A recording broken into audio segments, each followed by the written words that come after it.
होती. गोपीनाथजी, तुम्ही कोणाला फोन लावणार? हॅलो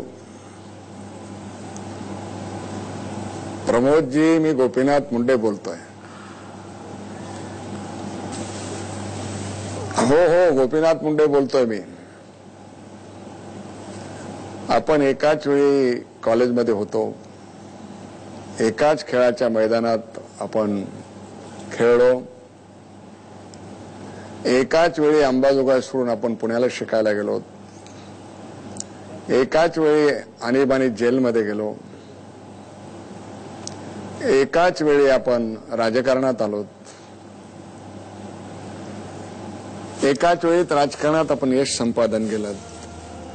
मग याच वेळी तुम्ही मला सोडून का गेलात एकटे? हा अन्याय. तुमचं अचानक सोडून जाण्यामुळं माझं नाही, देशाचं नुकसान झालंय. कारण देशाला पंतप्रधान पदाचा उमेदवार नाहीये. तुम्ही असतात, परत या. तुम्ही आलात तर या देशाचे प्रधानमंत्री होऊ शकाल, एवढी तुमची योग्यता आहे. असा तुम्ही एक डाव मांडला आणि हा डाव असाच अर्ध्यावर का सोडला, हा माझा तुम्हाला प्रश्न आहे. मित्र म्हणून मला विचारण्याचा अधिकार आहे. तुम्ही ममता, जयललिता, समता सगळ्यांना एकत्र बांधत होतात. आता कुणीच नाही आपल्या बरोबर. त्यांना तुम्हीच आणू शकला असतात.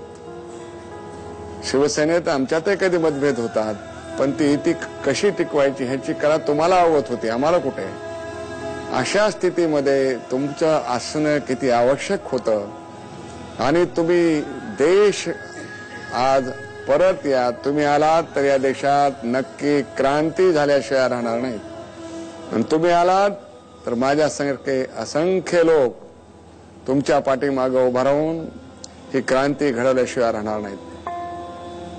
पुनर्जन्मावर माझा विश्वास आहे. कदाचित तुम्ही याच देशात जन्म घेतला असेल आणि तोच प्रमोद महाजन या देशाला निश्चित महाशक्ती केल्याशिवाय राहणार नाही, विश्वास वाटतो. तुम्ही बोललात याबद्दल धन्यवाद.